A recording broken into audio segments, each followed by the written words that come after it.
જોઈ રહ્યા છો KP news channel. Editor in chief Rafiq શેખની સાથે.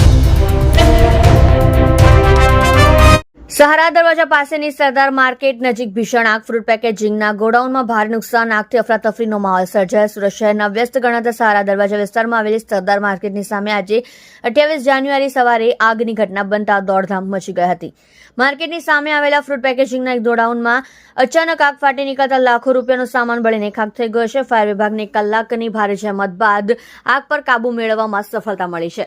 પુઠ્ઠાના બોક્સ અને પ્લાસ્ટિકના કેરેટથી આગે વિકરાળ રૂપ લીધું. સરદાર માર્કેટની સામે ફ્રૂટ માર્કેટની નજીક બે દુકાનોને જોડીને મોટું ગોડાઉન આવેલું છે. આ ગોડાઉનમાં ફ્રૂટ પેક કરવા માટેના પુઠ્ઠાના બોક્સ અને પ્લાસ્ટિકના કેરેટનો મોટો જથ્થો સંગ્રહિત હતો. આજે વહેલી સવારે આ ગોડાઉનમાં અચાનક આગ લાગી હતી. જ્વલનશીલ સામગ્રી હોવાને કારણે આગે જોતજોતામાં વિકરાળ સ્વરૂપ ધારણ કરી લીધું હતું, જેના ધુમાડાના ગોટે ગોટા દૂર દૂર સુધી જોવા મળ્યા હતા.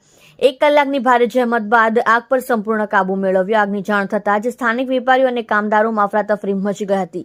ઘટનાની ગંભીરતા જોતા તાત્કાલિક ફાયર બ્રિગેડને જાણ કરવામાં આવી હતી. ડુંભાલ અને માન દરવાજા ફાયર સ્ટેશનની કુલ 4 ગાડીઓ તાત્કાલિક ઘટના સ્થળે પહોંચી હતી. ફાયર ફાઇટરોએ સતત પાણીનો મારો ચલાવી અંદાજે 1 કલાકની ભારે જહેમત બાદ આગ પર સંપૂર્ણ કાબુ મેળવ્યો હતો. ગોડાઉનમાં રહેલો 70% સામાન બળીને ખાખ. સદનસીબે આ દુર્ઘટનામાં કોઈ જાનહાનિ થઈ નથી, જેનાથી તંત્ર અને વેપારીઓએ રાહતનો શ્વાસ લીધો છે.